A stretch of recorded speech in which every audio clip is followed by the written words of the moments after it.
I don't know what the sound was. Well, welcome. Hello. Sorry, did you hear all that chaos that was happening just right Nah, now? Oh, well, that's good. Um, just life. Just everybody's out. alright. Everybody's at the house. Anyway, hello everybody. Welcome to Of the Publishing Persuasion. I'm Angela Montoya, author of Sinner's Isle and A Cruel Thirst. Oh, and Carnival Fantastico. Um, Forgot about that one. Add it in, And baby. Add it in. Get ready we're to just fill my nook. that is my goal in life is to fill Melanie's nook. Yes. Fill that big nook. Well, I'll give you the big one if you'll fill it. Okay. She's got a few nooks, ladies and It's gentlemen. got a few nooks in this shelf here. And I've got your guardian. I've got your guardian, Frangela. She will have right now, she's not in the nook with your book. She's above your book. Of course, I'm talking about, if you're only listening, I'm talking about the possessed little doll Angela gave me. I feel like it's time for show and tell for people our new listeners need to see. Oh, yeah, that's true. I mean, it's been probably quite a while. It's been years since Frangela made her appearance in this house, and she has hallowed these walls since her time. Because I've had her since, have I had her in Hope Street? No, I had her at the last apartment. This There she sacred, is. this sacred wench. She's in her like Her pres- presidential. it cracks me up the outfit they put her in. This little, like, what is it, wooden doll Angela had made for me with her face painted on it. Yeah, she looks very much like Madam President Angela vibes. Yeah, but she kind of looks like, yeah, like they got the face right, but so wrong at the same time. You know what I Yes. mean? Anyway, Yeah, she'll I sit love here it. and watch us while we record now. She'll bless this Yeah. episode or curse Yeah. it. But or you never know. You got to behave around her. She's always watching.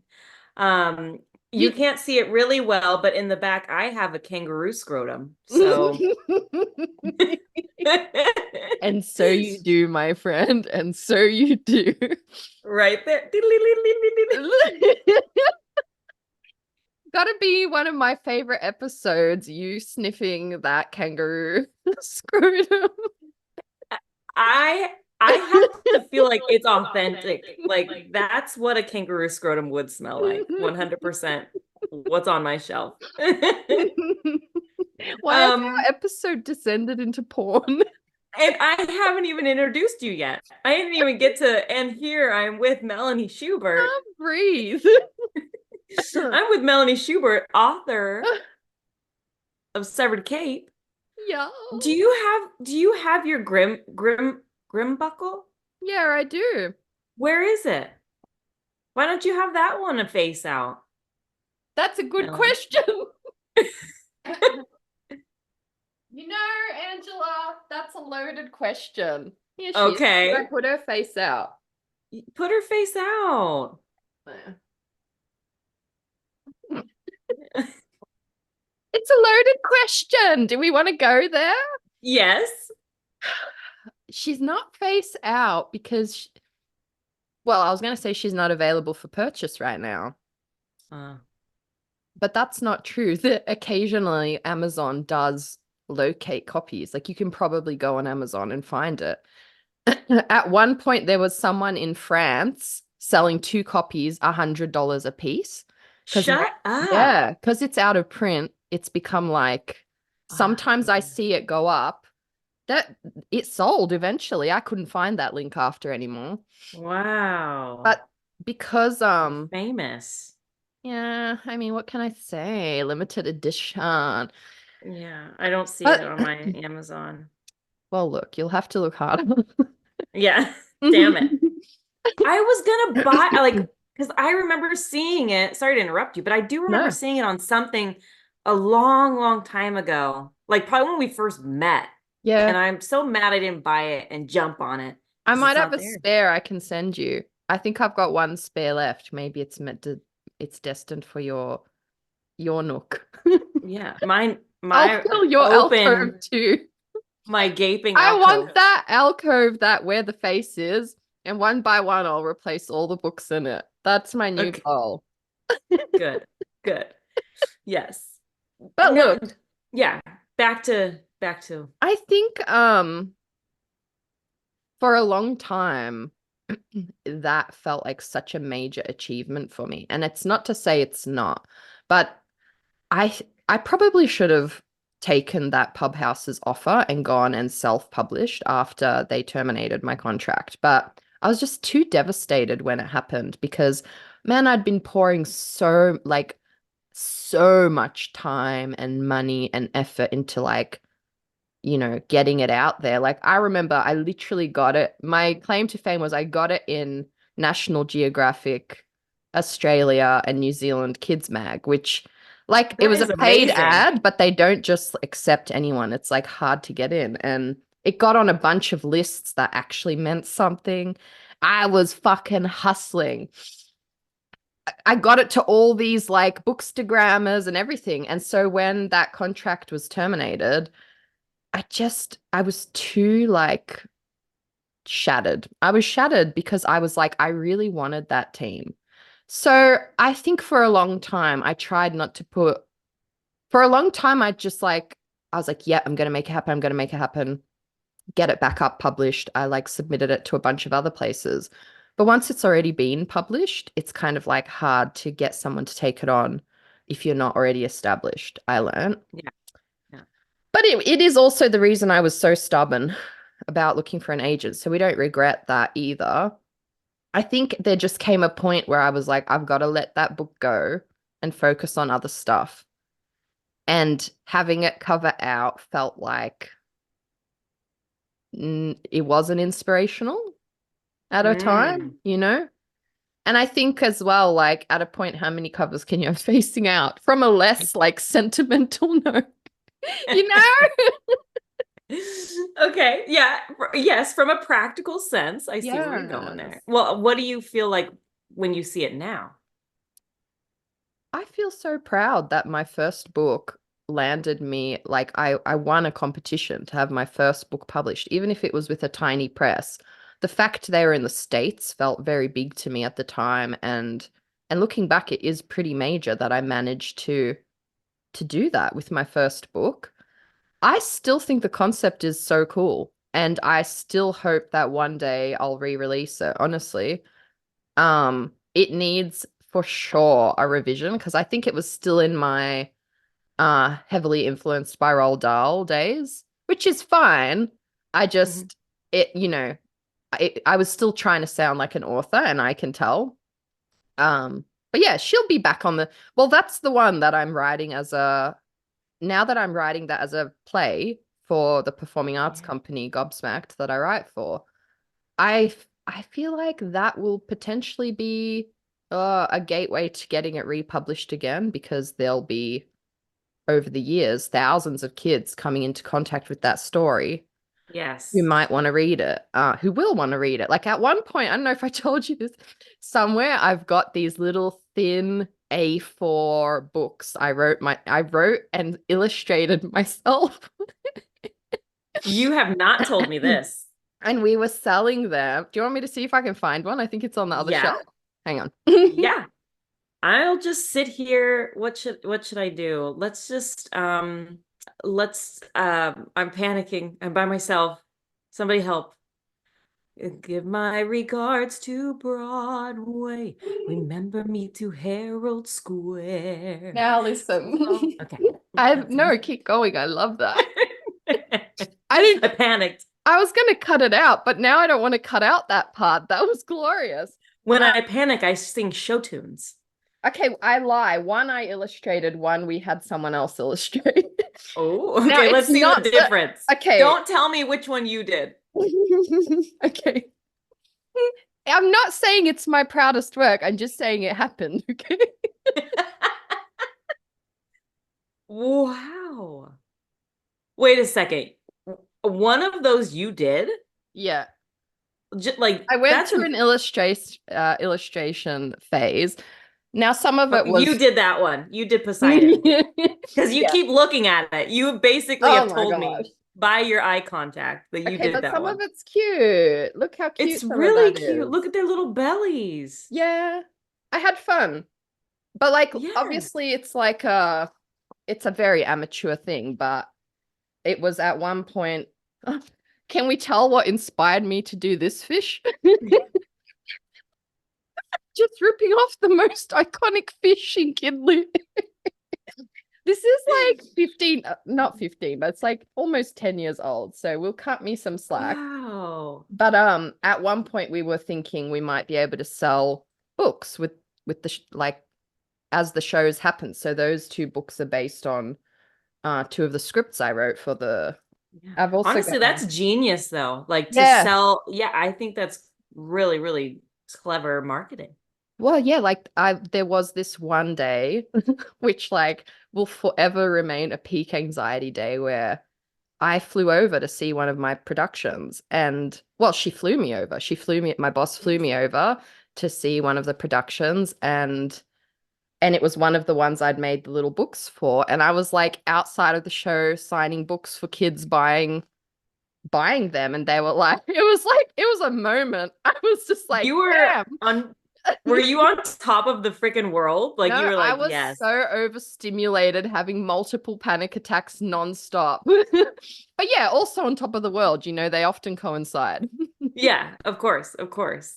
But yeah, anyway, all Wow. of that is to say, one day that book might be republished. I'd like to think so. The fact the story continues to endure and that my boss was like, let's make a play, a musical out of it because she'd read it. I'm like, yeah, maybe it's still a powerful story and I think it'll get back there one day. One day. But I think I Mhm. just had to put it aside and stop focusing on it because it's easy to fixate on something and be like, it's this one. It's got to be this one. This one is so good. Surely people are going to want to read this. But like trying to get that momentum yourself, like indie authors who like do it well, I have immense amounts of respect for them because they have to be like a one-man army sometimes. Yeah.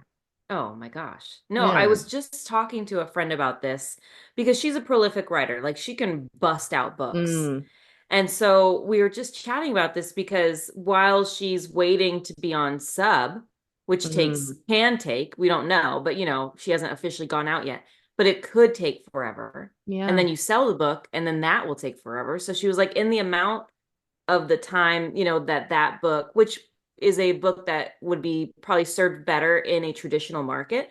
But for the amount of Mm, time while I'm waiting, I can write other books that would do well in an indie market and just produce them. And I just think it's so cool that mm, there are these avenues to be hybrid and to do both. yeah. And it's something like I've thought about myself, but Yeah. I'm not that fast of a writer. Oh my But God. You like one of the fastest writers I know, my hen. You could fucking do it. get a little sexy in there You're and you're then, such a fast writer. You should go for it. yeah, I've Especially thought I about it. I notice with romance stuff, and I know you're thinking about going into like the more adult spicy market.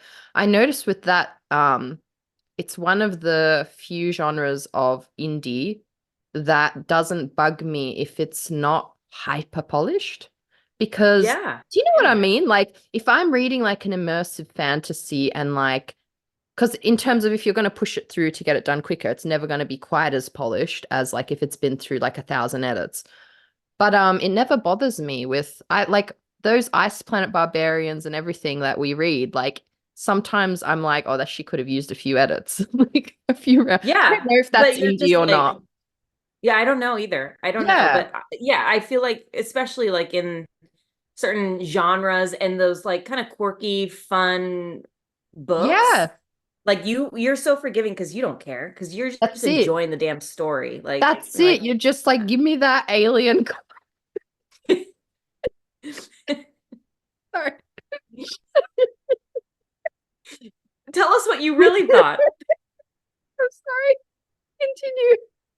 Luckily, my No, voice broke over that word, so it won't even no, be. go ahead. Tell us again, Melanie. What were you thinking while you were reading Ice Planet Barbarians? Give Tell us us that. what you were Give us that alien cock. Your voice broke a little bit again. Say it again. Say it again. I'm so flustered at this point. No, I can't say it again. And now I'm leaning into my mic as if it is an alien cock. Why does cock feel so bad to say on the show when I say so many other swear words? Just something about it just feels a little extra intimate, especially when alien is attached to it, I think, Yeah. Good. Actually, unrelated to anything, unrelated to Alien Phallus. I watched something last night, Uh-oh. and Uh-oh. I need to know if I'm assuming you've seen it because of our shared penchant for 90s feel Twister movies.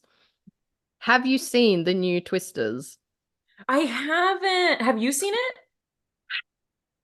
it? I watched it last night. I have so Okay. many thoughts. I'm kind of offended that you haven't already watched it. Because, I like, know I am where too.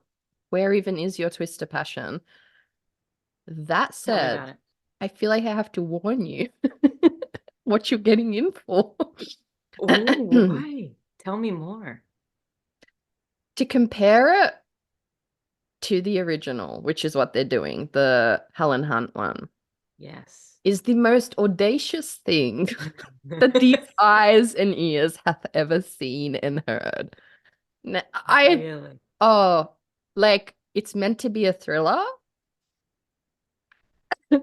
I have not laughed so fucking hard for all the wrong reasons in a movie in so long. Oh So many no. movies try to be funny, but this was unintentionally hilarious because it was so bad. It was a sonnet, if you will, to America. The number of Yes. times me or Phil just quietly muttered to ourselves, America, while we were watching. I kid you not, at one point, the main character donned a denim jacket thing with the American flag on it. We had, spoilers, we had like a rodeo mid movie. There was so much pure American goodness. The soundtrack, my friend, believe it or not, is country music as we're chasing these twisters. Oh man. I can't recommend it enough because how ridiculous it is. You will laugh. You will laugh. You will see every plot point coming. Um, yeah, I need you to watch it basically and then report back.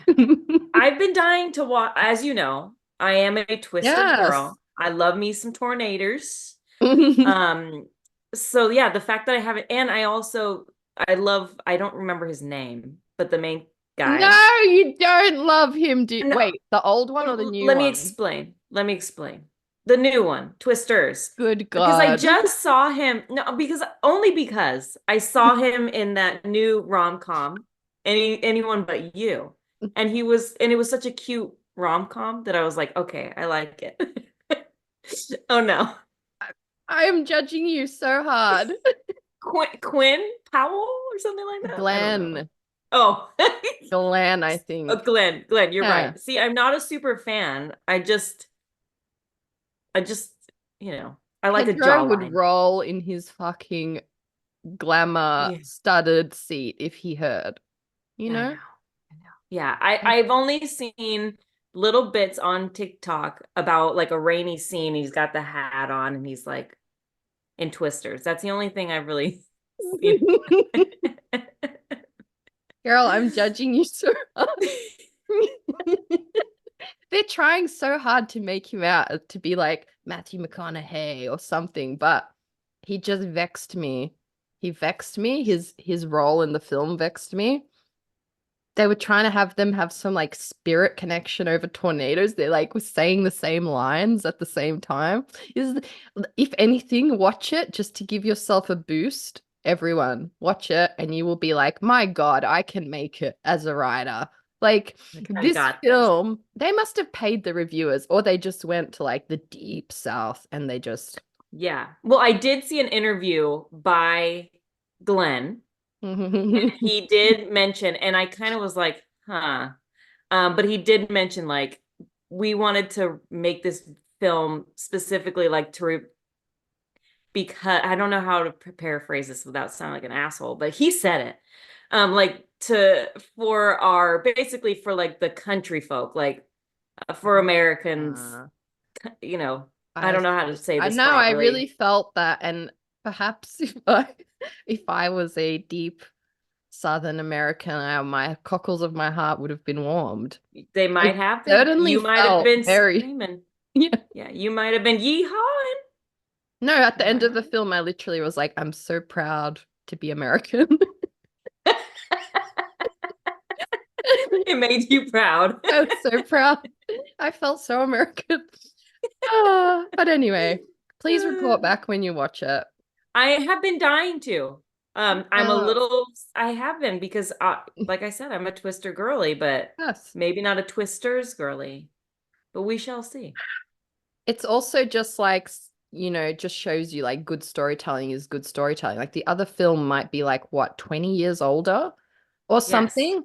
Maybe this film was supposed to have good effects, but like they treated those twisters like as if it was like a neighborhood cat, the way they moved around them. I was like, are you like we're in the twister now? Now we're right in front of it. But a second later, it's blowing away the whole town. Like, I'm so confused about their concept of twisters. Yeah, you're safe right in the line of a She Twister, was but everything standing in else, front of the damn thing, just like chilling there. hair whipping. Yeah, yeah. And then, but a second later, it's destroying the town. I was just like, come on, come on. I see. I see. Yeah. No, I just rewatched the original not too long ago. Still so good. Still so So, good. so dramatic, so over the top, but so good. Yeah, it really is. And like, you really feel it. You feel the scenes. You feel like present in it. Yeah. But Yeah. And their backstory, yeah. like divorce or gonna get divorced, but there's still like like tension there, along with twisters. Like you Mm. can't. But it reminds me like how you were saying it, like to be like just to be mindful, like if Mm. somebody's writing this, you're doing just fine. It reminds me of that meme of Sharknado. Did you ever see Sharknado? Yeah. And I think of there was that movies like meme. that. Yeah, Yeah, it's just like that meme, like, hey, if somebody's writing this and look where it's gotten, you're doing just fine. Just exactly. Sharknado it up. You watch Sharknado. I'm sure I watched at least the first one. I think I might have watched Sharknado too. Dude, there's like several. Several. There's I might several be mixing shark. it up with the Meg. Oh yeah, no. The Meg is something different. Sharknado is like No, I tornadoes definitely with watched. Yeah, sharks. yeah, yeah. They get their legs bitten off and stuff from the Sharknado, right? And they just pop out. They pop out of the tornado and bite things. Again, the physics just blows my mind, but I love You the don't use of fantasy. you gotta let it be. You Gotta gotta let let it it go. be. But yeah, I'm You probably do. just so chatty and extra giggly as well because our guest was so like Amanda's just a legend. Like that chat really did give me like a high. Yeah. Did It gave me a it? high. A literal. No, she Literal. was great. Like Sandra Proudman has some sort of magic because she's got both of you guys on the roster and the vibes were vibing. Yeah, for sure. I just feel like as well, like back on away from the shark tornadoes and back to a more serious no.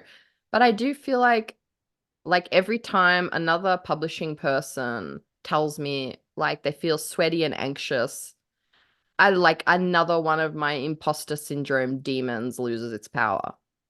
You know what I mean? Hmm. Like I Hmm. feel like what like just at the end of the episode, she was just like, "Oh, I'm so sweaty," and like whatever. And I was just like, "Wow!" Like literally every person I look up into this industry, because sometimes you just feel like shit. Like, did I miscalculate? Was this like the wrong choice for a highly anxious person?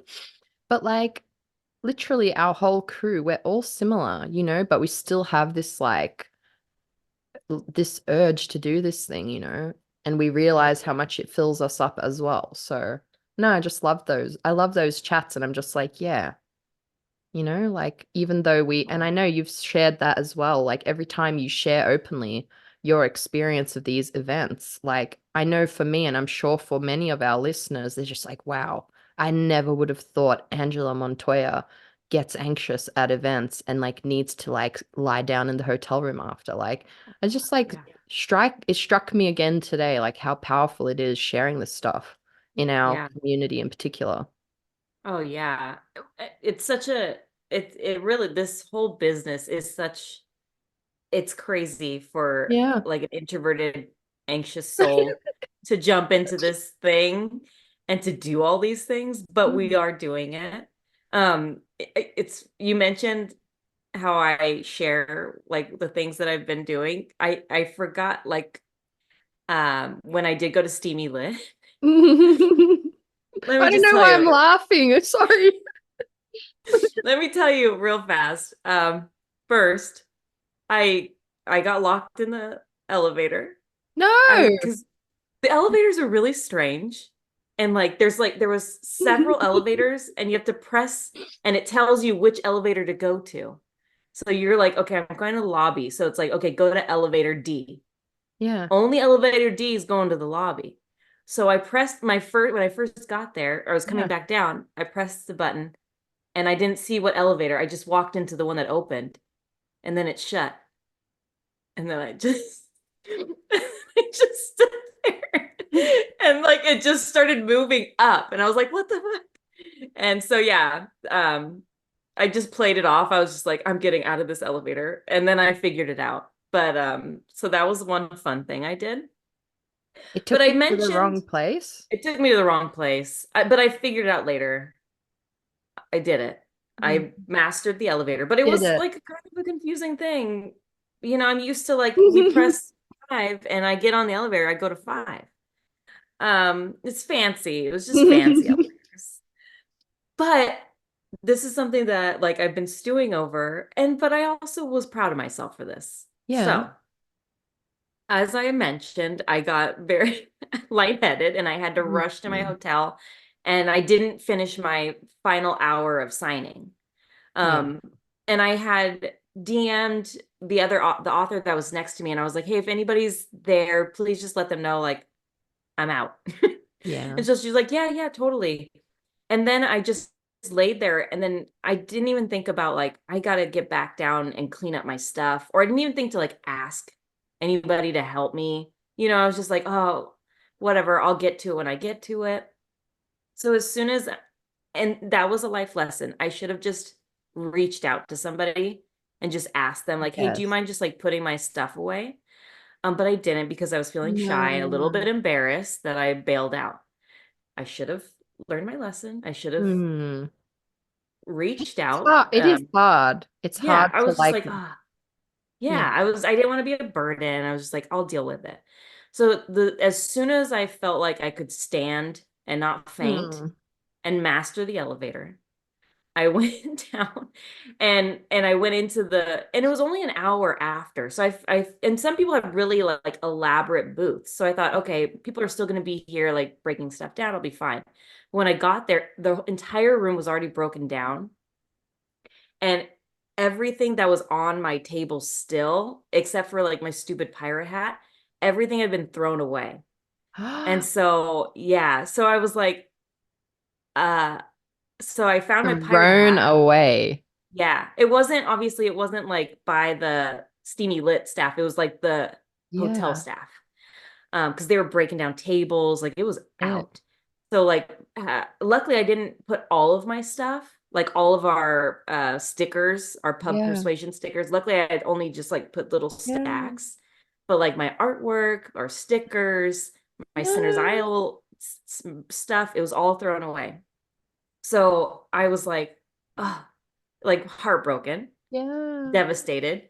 And so I was just like, dang. And so I was like on the verge of tears almost like this is I should have asked, I should have done something. And so I was just like gathering my things, and then I like hustled out. I still had my stupid pirate hat at least. And then as soon as I get out of the room, I like bump into like volunteers, and they're chatting, and they're like really excited, and they were talking to me about stuff. And so I was like, okay, this is really sweet. But I was still trying to like get away because I still wasn't feeling well. Mm. So, but it was really, really nice. But then as I'm walking and I'm still like pouting about my stuff being thrown away, Yeah. I like bump into a group of authors, and they were all going out to dinner. And I was like, oh, that's cool. But nobody like invited me. So, but obviously I'm great. Like obviously I was gonna say no anyway, because I wasn't feeling well. But you But still it was want the also like, invite. You yeah, want I to was be like, able to turn it down. yeah, yeah, I was like, wait, okay, bye. And they just, and I was like, okay. And so I went to my room, and I was just like, I cried over my Mm. stickers, and then being rejected by cool authors, even though they didn't reject, but they didn't Nah, ask. fuck them. They Yeah. they need to go down. How bloody dare they? But that was the thing, because like I'm friends with these people, but I don't know. So I was having a poo poo moment. And then I was just sitting there. And then after that evening, it was like the closing evening. So we were all going to get dressed up, and it was like a party, the thing. And I was just thinking, like, I'm not going to go. Like, who cares? All my stuff's thrown away. Nobody wants to see me. Like, I was going through like a Yeah. spiraling, like, Oh, girl, I know like that nobody spiral loves me. well. Oh, Once you man. start riding that roller coaster downtown, it gets dark. It did. It did. I was like, screw everybody. Nobody. I was like sobbing, just like nobody loves me. Nobody cares that I was sick. Like I was just spiraling. But then I thought, you know what, girl? You're only here once. Mm. Like, put your big girl pants on. Like, like blot the tears out, put some Yeah. Visine in your eyes. And so I did. I went to the little party, and as soon as I like step in, I see like friends, like people that were really Aw. excited to see me, and so I was like, yes. And so we just danced the whole night, and it was just a blast. So Aw. like, bringing up telling my experience at Steamy Lit, it was great, but also I like Yeah. I went through like this old like junior high school feeling of like nobody cares. But I still did it anyways, and I like pushed myself, and Mm. it turned out to be awesome. But yeah, I think we all are just these anxious little souls, and just Yeah. hoping that somebody reaches out. So thank you to the friends that were like pulling me in, instead of just like Yeah. saying goodbye. But that's it. Maybe you would have found, even if you got along with the other group, maybe you would have found that going out with them would have drained your cup even more, you know? And Yeah. I think that's the thing. Like, man, it's so relatable. And that's the thing. Like, every time you share these stories, like, I'm just like, oh, no, like, this is my place. These are my people. I belong here because it's so relatable. And like, it's so, you can kind of make you feel a bit crazy when you have like such a low moment and you just think you're nothing. And then you have a high moment and you're like, no, I'm the queen of the world. And like the Yeah. two, I think neither is really healthy. Somewhere in the middle would probably be healthy, but like I'll be damned if I know how to ride that middle wave. Right. He like generally tends to be like extreme. Like, we recorded yesterday. I was having such a bad day, blaming it on the moon. I felt like so shit about everything. And then today, like my anxiety's just been a bit peaky at the moment, but today I feel different. I'm just like, oh, like it's all that emotions just leveled down. I'm like, you're all right, tiny dancer, you're all right. Yes, yes. That's how Yeah, my it's higher you, self talks to me. tiny It's like, dancer. you're all right, tiny dancer. I don't know why. But I yeah, like it's how you like talk to yourself. yeah, I'm trying to listen to that voice more than the one that's just, telling you that you're, a useless hack or whatever. Yes. And that nobody Yes. gives a fuck because yeah, it's relatable to have those moments like And I think it would surprise people to hear that about both of us, you know. People would assume that like we would never feel like that, I think. But I honestly think it's a part of being human. Like even when you're loved, even when you're doing what you love, I'm honestly trying to make space for it now. I'm trying to make space for myself to have these uh crisis moments, crisis days, whatever it is, because I think historically I've had a tendency to like do one of two things, try to like just push myself out of it completely and ignore it. And it can be healthy to like snap out of it 100%. But if you like push through without kind of a like making space for that feeling and being like, I feel sad, I feel grief, I feel like when you give it acknowledgement and that feeling feels seen, it feels very different to being like, nah, I'm not going to feel like that. I'm not allowed to have a bad day. I'm going to push through. And then obviously there's the other side where you kind of like sink into the depression a bit and you're just like, well, it's probably right. I'm probably going to go nowhere. Yes. My life is meaningless, you know. Gosh, it's No. so easy to dive deep in there. It's so easy. It goes so deep and so dark. But yeah, It's like making space for that and like talking about it with friends and being able to laugh about it, it makes it all seem like less frightening or something. And I felt like when we were chatting with Amanda that she kind of touched on that, like wanting to protect her clients, her writers, you know, like all of that stuff. I definitely feel that like so I sometimes I think when I like question like why I'm here, like what I'm doing on this earth, whatever, like when it gets deep and existential, I think that at the end of the day, I'm just like I just want to make it easier and kinder for someone. Like I let go of that kind of pressure of like trying to change the world or whatever that was drilled into me from very young a long time ago because what I really it's not possible, number one. You know, I really believe that change starts in our little environment and the butterfly effect. But for those people, I want to be what some people were for me. You know, like you just make life a little less frightening. You just make it a bit more fun. And like, what else can yeah. you do, you know? Yeah.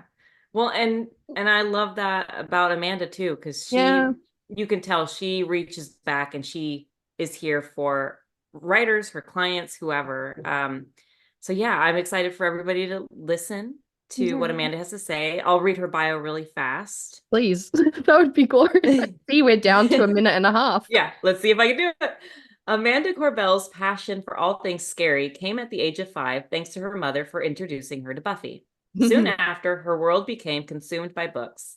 While receiving her bachelor's and distinction in journalism from Western Connecticut State University, Amanda interned with ArtHouse Literary before interning with CMA Inc.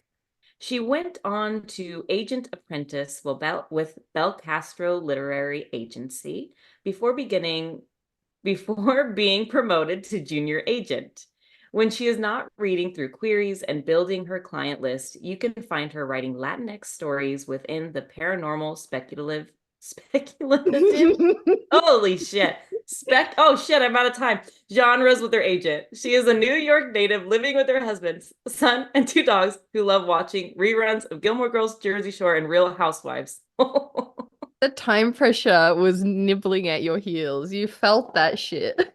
Woo, woo, I'm sweating. Oh, I'm sweating. hello. Are you? Hi, we're Good. good. Thank you so much for having me on. Also, I am so sorry. I'm in my son's nursery right now. So I have just chaos behind me and my baby screaming downstairs with dad. So Ah. great. Can you be in the office? I'll be in the nursery. That is hilarious. Hey, you got to do what you got to do. Yeah. Exactly. Do whatever it takes. But you Exactly. have beautiful books behind you in the nursery. I brought up a couple. Nice. Had to do the aesthetic other than all the baby books that were behind me. Yeah.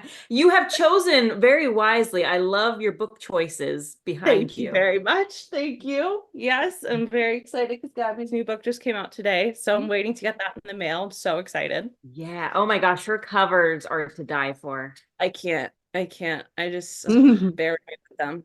Yeah. Yeah.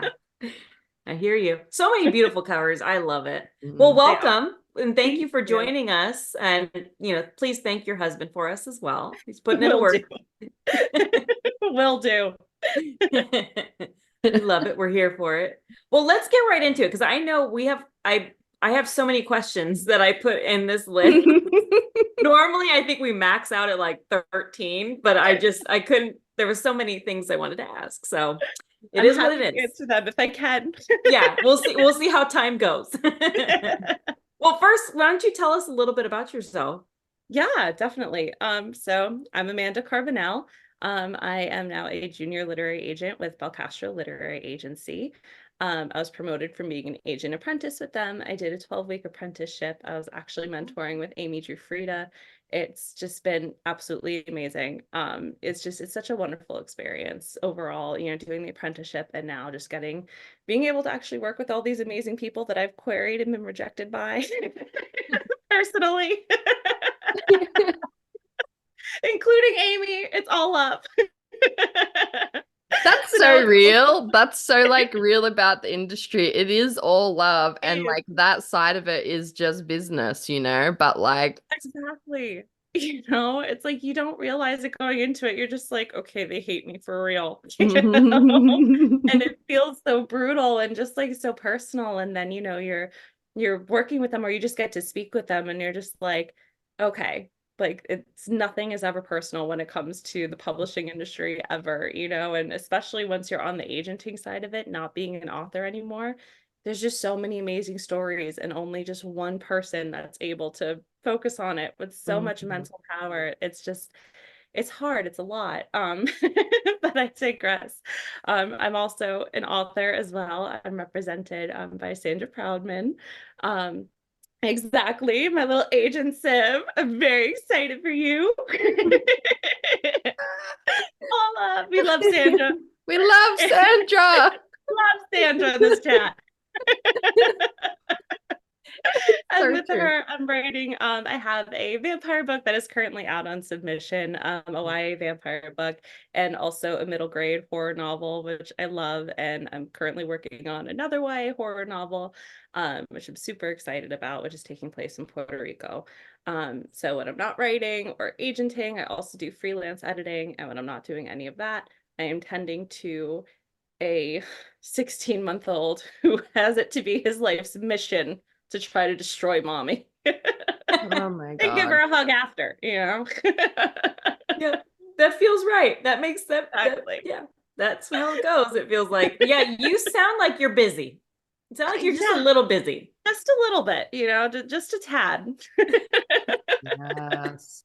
Wow. Like I just feel like all the moms with like doing all of this as well just all deserve like medals and like a perpetual day spa membership or something. It should just be like part of the I just want to hug you all. It's a lot. And It's you're a also lot. amazing. Oh, well, thank you so much. I swear, I don't even know how the single moms do it, man. Even just with having a partner, I'm just like, get home now, Like, for the love of God, and that's with me working, being able to work from home, doing, all of this, which I'm absolutely blessed. It's my dream job, to be a literary agent and to do just all of this. It's amazing, but I'm just like, I don't even have clients yet. Like, what about the agents that have clients, and all the editors? I'm like, oh my gosh, I don't know how y'all do it. Well, you're gonna know soon enough, and I'm you are gonna know. going I'm gonna to, find out really quick. yes, and you're gonna be amazing. You're gonna kill Thank it. you. Yes, yes, you're gonna be fabulous. Thank you. Thank you. Yes. Well, okay. I want to go to our hard-hitting question, which Yes. is, what is the strangest thing you own?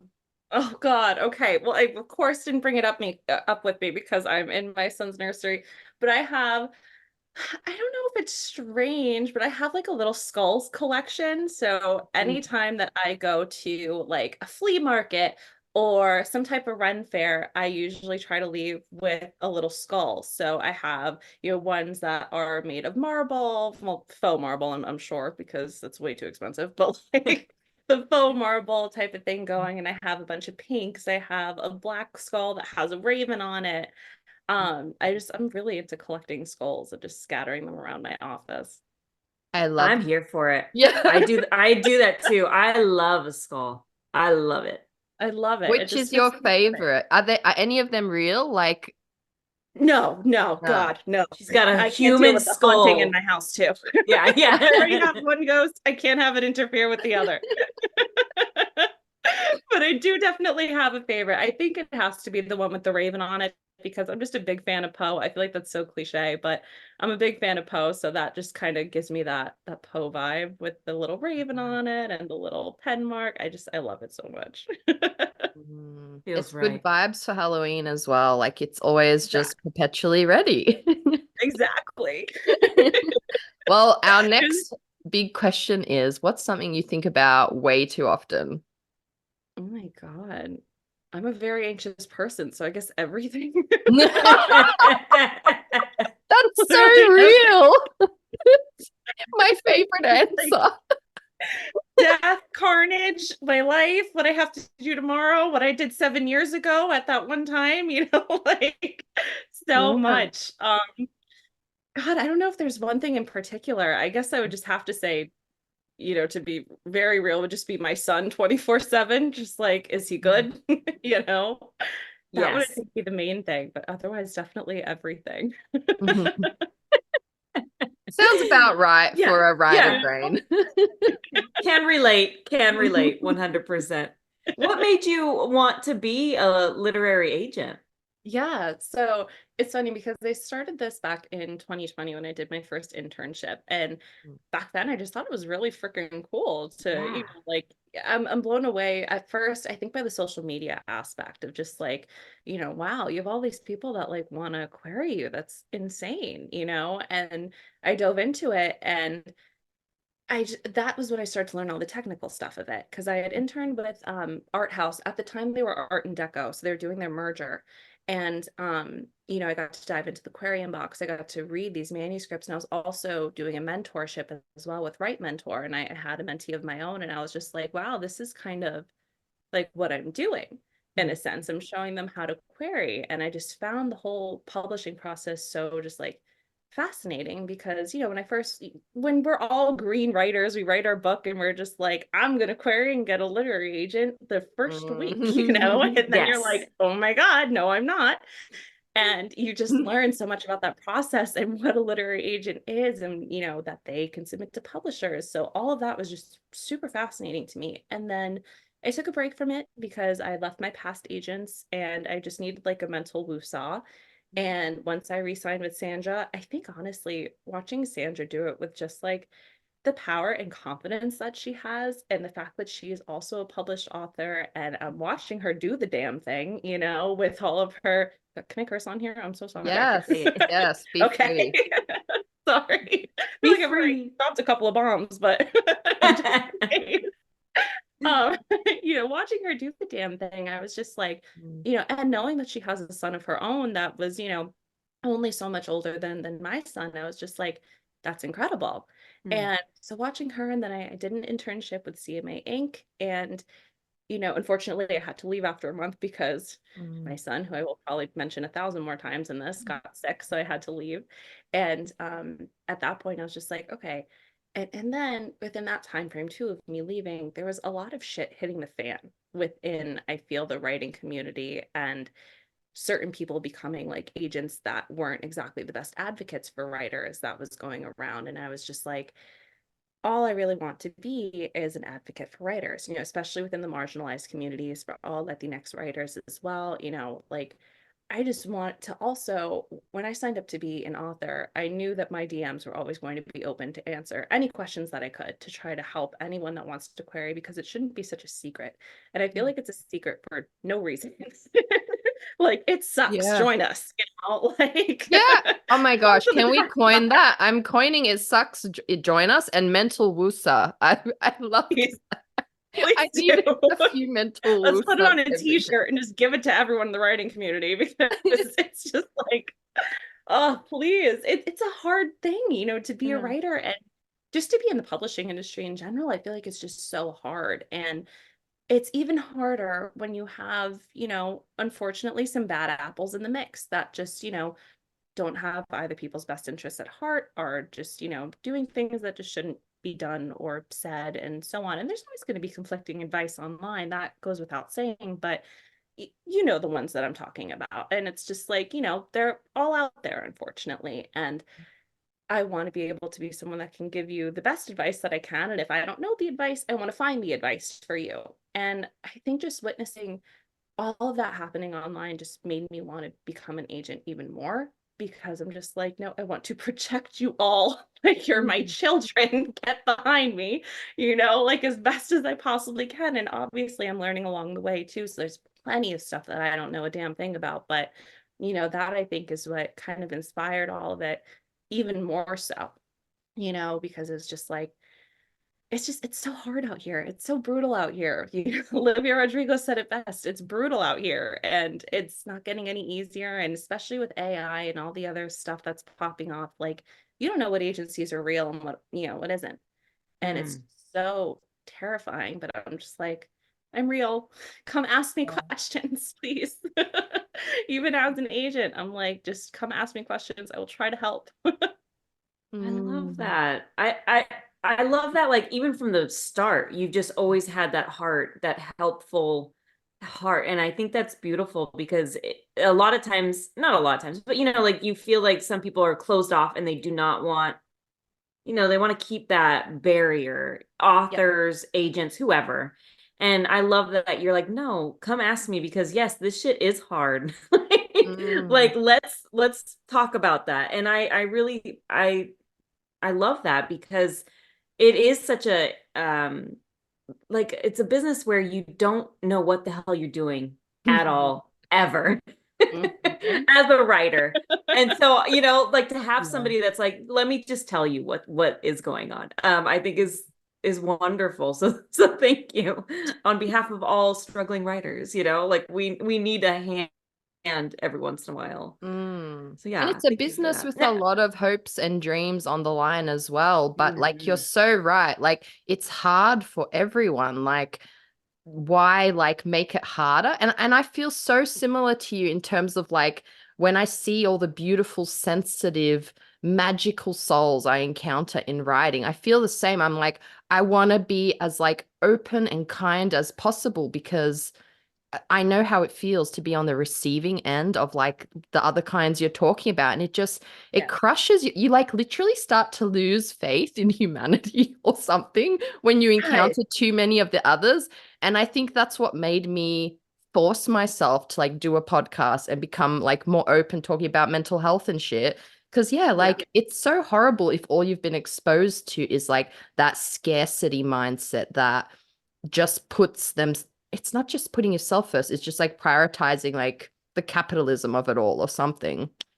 Yeah. And what sucks too is it's also a very lonely, path that you're on, and a lot of times, we say writing community, and it is a real community, especially when you get your core friends. And it's also sometimes like knowing, I don't want to say knowing the right people to be friends with, but it's hard, because you can start off being friends with somebody, and then all of a sudden, they drop this weird tweet that you're just like, the hell are you talking about? And you got to back out of there really quickly. And thought you knew, like, you got to exit stage left, and the people that you thought you knew weren't exactly who you thought that they were, because essentially we're all just online people after, a certain goal, which sometimes makes it even lonelier. And it takes you back to your younger days of, you don't know who you're talking to on the internet. And it's like, you don't until you are thrown into it. So it's a lonely, uncertain type of experience that's also very rewarding, because you're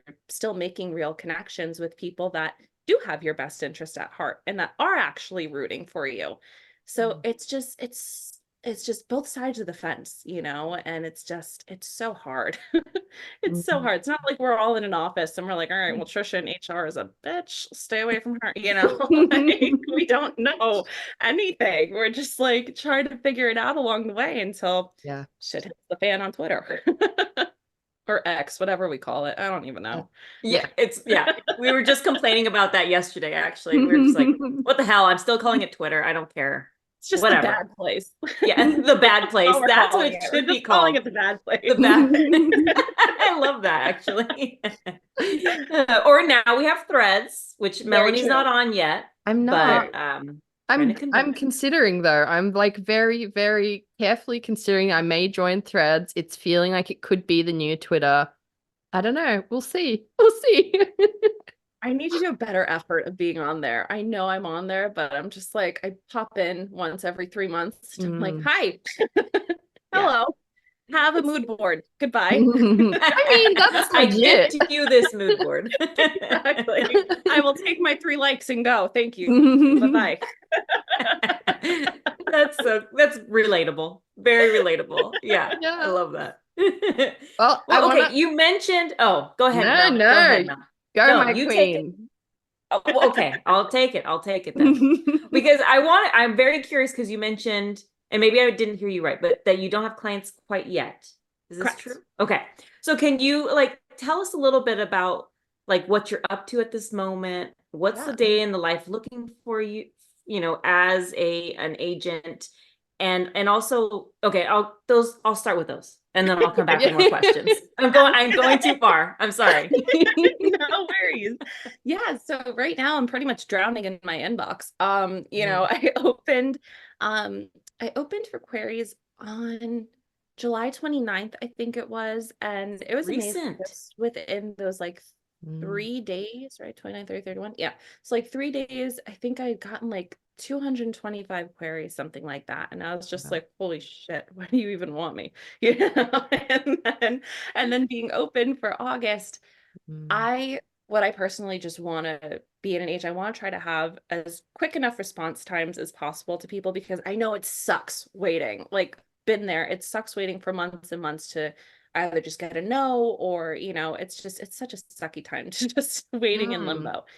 So I'm currently going through my inbox, pretty much every day as much as I possibly can in between peanut cries and sleeping, and yeah, I mean, I think I have right now for August just like a few hundred more to go through.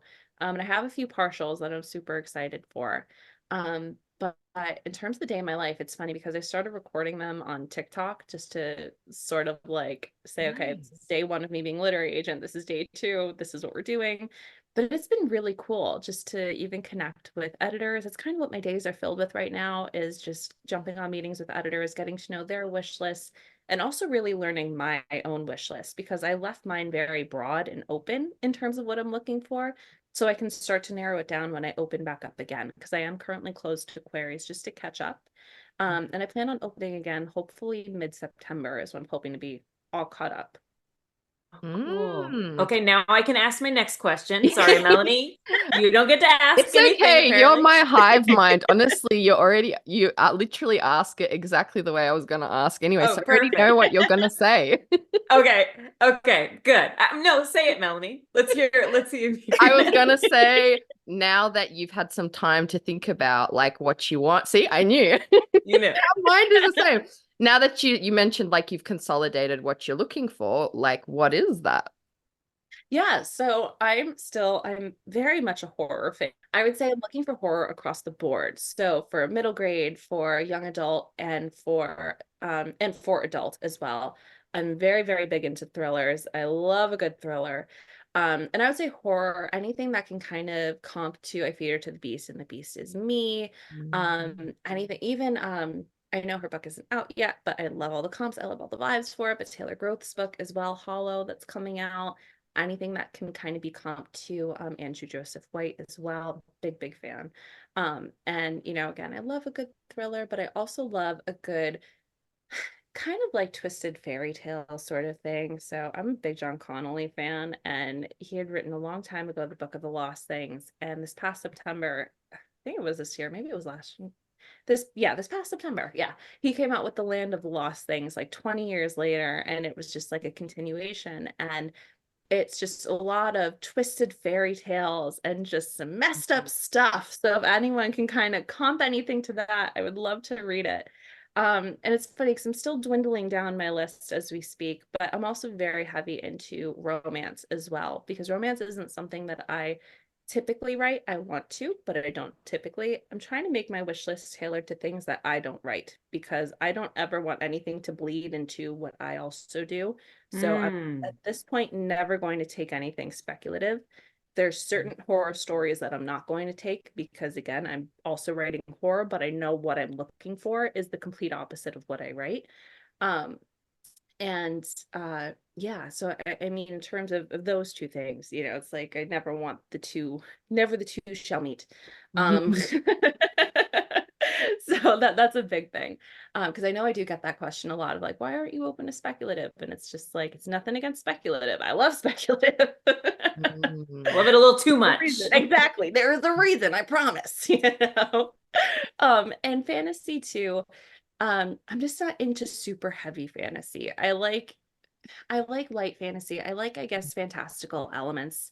But I'm just not really big into anything dragons right now, or anything, you know, regarding like elves and certain kingdoms, you know, and far, far away lands and all of that. But again, I love fairy tale retellings, and anything with mythology is I feel like this is a very long, extensive list that I have not cut down. By the way. I love it. I'm over here like, yes, yes. I want to know. I want to know the cheese name. I'm trying to think. Yeah, I mean, thrillers is a big, big one. And in middle grade, I love another big thing I'm looking for too. And I haven't found it quite yet, but I'm looking for something that's more like a modern version of Clerks, or like that movie Waiting. But I would love to find that in YA. Sorry if you hear my dog. I had to let him in here. He would have busted through that door. It's okay. Mine's snoring over Yeah, here. I have to mute it every now and then when she pops off. exactly. He just shook his big ears. So I'm like, great. Um, but I'm looking for something like that in the vein of YA, where it's literally like, I would say YA crossover, or even just YA, where it's an after school job and just literally going through the mundane of, you know, of having that after school job, and maybe even having a little workplace crush or romance or something like that. Like, I'm really looking for something that can be comp to that, because I just think that would be so much fun. And I'm in the mood too for just something very joyful. And also just like super funny. So anything that can be comp to that, I think would be awesome. And I'm all for the gushy and the romance. I blush very easily, but that's okay.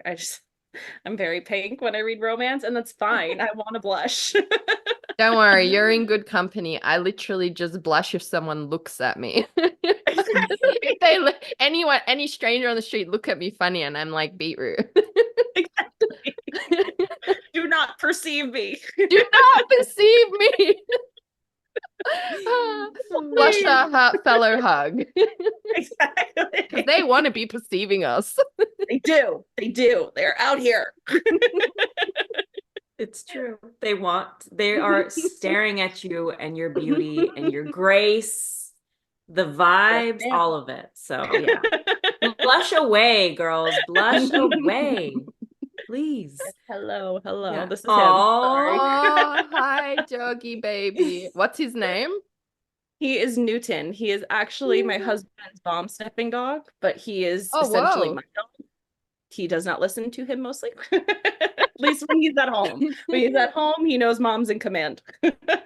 I love that. He knows who's the boss. Exactly. He learned pretty quickly. That is the sweetest. I love that. Well, I want to We love ask, what do you think has been the hardest part for you so far through all of this stuff? Having to reject people. I think that is like the hardest part, because there's just so many great stories, you know, and there's only one of me.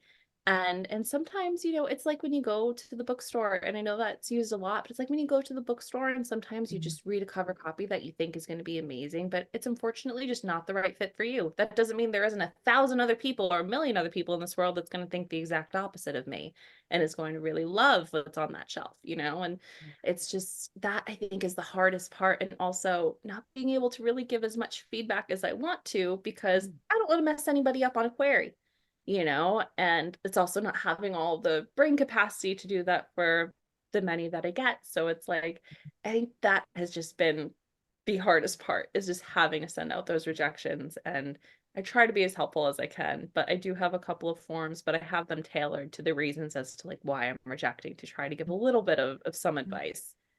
Oh, that's really kind of you, honestly. And I feel like because you are such a mentorship minded human, that it must be so hard. But like you mentioning that you don't want to kind of mess anybody up while in their querying journey. Honestly, like I never thought of that before from like an agenting side of like, maybe I'm just gonna, say no, but I don't want to add anything to mess you up. I've never thought of it like that before. Yeah, because it's like it's just like the openings of certain books, Some people might love it. It was a dark and stormy night.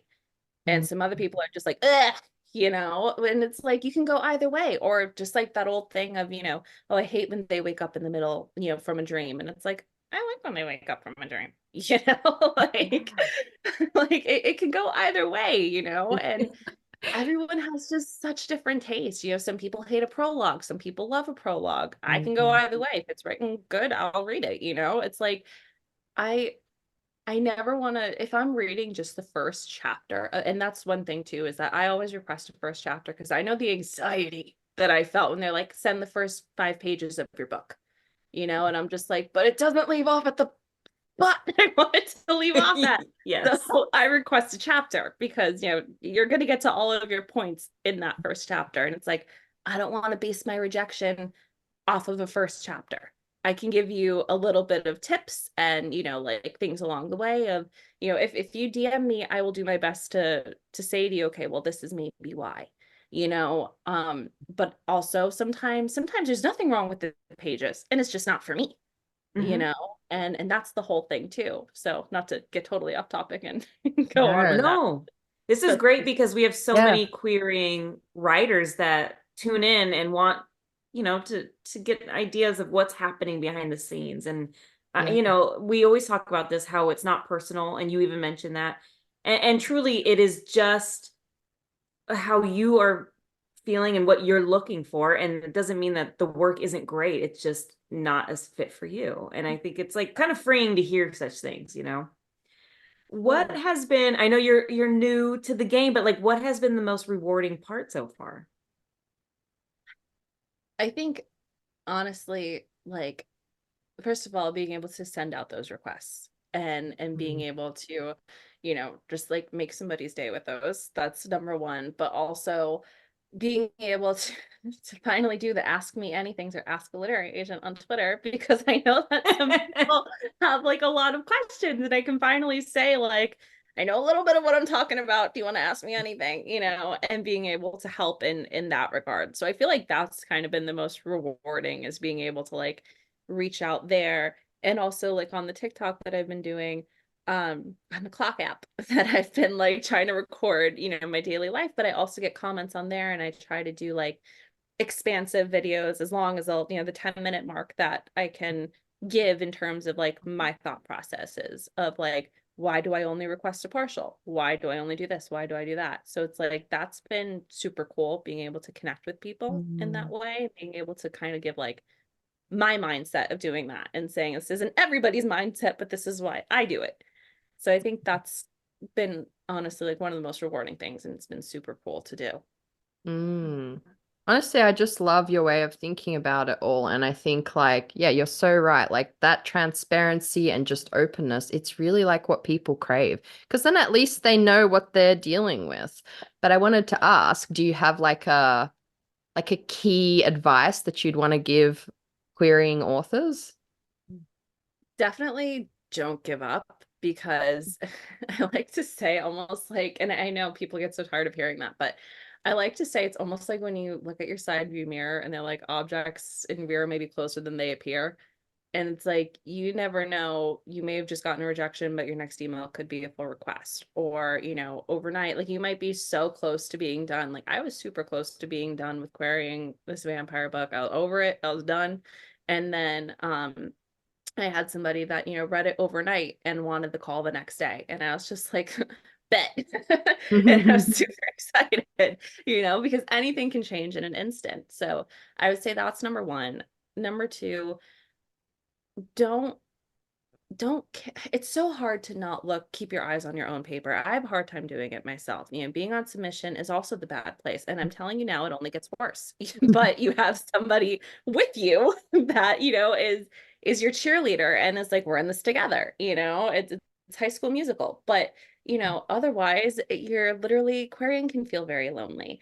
But just know that when you get to that point, it's going to get better. And you can't compare your journey to other people's journeys. You're going to see statistics online because people just like stats, even though we're all really bad at math. Usually we Yeah, really like so stats for bad. some reason. I'm terrible at math. I So will bad. I will attest that I am terrible at math, but I love looking at stats and making myself cry, especially the ones that, get an offer in like 2 days or in a week. And you're just like, the hell, and it's so easy to just self-reject at that point and to be like, my book sucks. That's not the case. You just either haven't rang the right doorbell yet, or, maybe certain things can be tweaked, or maybe it's funny because I was editing for a client and their book solid, like the words, it was honestly just such a great book, but there was a problem with the query, and sometimes that's all it is. Sometimes it's how you're selling your book. So don't self-reject thinking my story sucks, my story's this, my story's that. Sometimes it's just the little things that can be easily critiqued with a beta reader, with a critique partner, with your friends, or having, even just reading it out loud, either to yourself or to a friend. Anything like that is just super helpful. So for any querying writer, just don't pay attention to all the noise that's going on around you. Focus on your own paper. They said that for a reason in school, and just focus on what you want your end goal to be, even if it takes you 4 years. I've been doing this for like 4 years in terms of authoring. I left my first agents, it took me a while to get another agent. But when I finally rewrote the book, and also sometimes if you're thinking that maybe you've exhausted all options, sometimes it doesn't hurt to kill your darlings and revamp your story. That's what saved my story and got me an agent, was I had to just not care and kill the darlings for what was best for my main character to get that book an agent. And sometimes that's just what you have to do. I'm not saying do that immediately if you're not getting any requests. I'm just saying that if you feel like there's a struggle and you've been at the same book for a couple of years, there's a reason as to why maybe it's not getting picked up. But definitely just focus on yourself and keep at it. Yeah. Oh, that's great advice. Yeah, I feel like we've been talking about that too. Like, you just got to be stubborn Yeah. and believe in yourself more than anything. Now, Exactly. do you feel like because you are a writer, because you're so passionate about writing, do you feel like that helps you to be a better agent? I think so. I hope so. Because I think just knowing how hard it is, it's like I'm after, and it's funny because I worry that because I'm not a published author yet, I don't have a book deal yet, unfortunately. But, I sometimes worry that that may hinder how I may look to a potential future client, because sometimes they like to see, like, oh, you have that book deal, cool. And that might make them want to sign with me more because the industry. But I'm also at the same time, like, I'm coming with a little wealth of knowledge in terms of, you know, I've been at this for a while, but I've also really improved my own craft. I've improved how to edit, I've learned, I've done a lot of different things. And I also know the mental struggles that we go through as an author, and just knowing how defeated we all feel after a while. But, I feel like that has definitely helped me to be able to connect further with, my future clients, and being able to just like coddle them as best as I can to say it's gonna be okay and we will get through this and we will find the right home.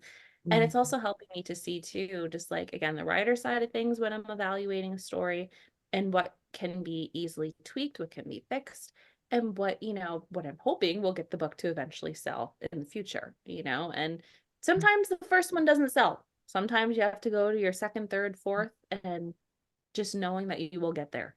And I think that calmness of just knowing that is like such a crucial part that, authors need in an agent. Just like keep going. I see we're down to like 2 minutes. I want to ask our favorite question, which is looking back. Is there anything you wish you could tell a younger version of yourself before setting out on this journey? Stop crying. No, I'm kidding. I just said that to myself today. I would say definitely to just, literally just keep going, and everything is just a little bump in the road, and eventually you're going to live out a part of your dream. You didn't know that you wanted to be a literary agent when you were 8 years old, but you did know you wanted to be an author. You do have a literary agent now. You will get there. Like your literary agent is a baddie, and just that you are a part of the publishing world in some form or another. So you will get to the other part of your dream as well. Yes. Yes, bitch. All of Yes. it. You are killing it. You are Get in there. the biz. You are in the community. You are out here. Yes. Yes. We have a minute left, but I cannot wait for all of the announcements soon to come for you, be that in the agenting and in the author realm. So thank you for joining us and for being so fun and energetic and just brightening our day. So thank you again for joining Sweating us. right now. I'm always sweating. You're in good company. Thank you both so much for having me and just for inviting me on. It's so great, first of all, to officially meet you, Melanie, now that you're my agent, Sib. And of course you, Angela, since we were in talks. So I'm super, super excited to just meet the both of you, and just thank you so much for having me on. This has been so fun. It's been our pleasure. Honestly, I feel like I just had this writing therapy pep talk. I'm like, yes, let's play these revisions today. We'll put it all on t-shirts. Yes. Yes. Lots of merch from this episode.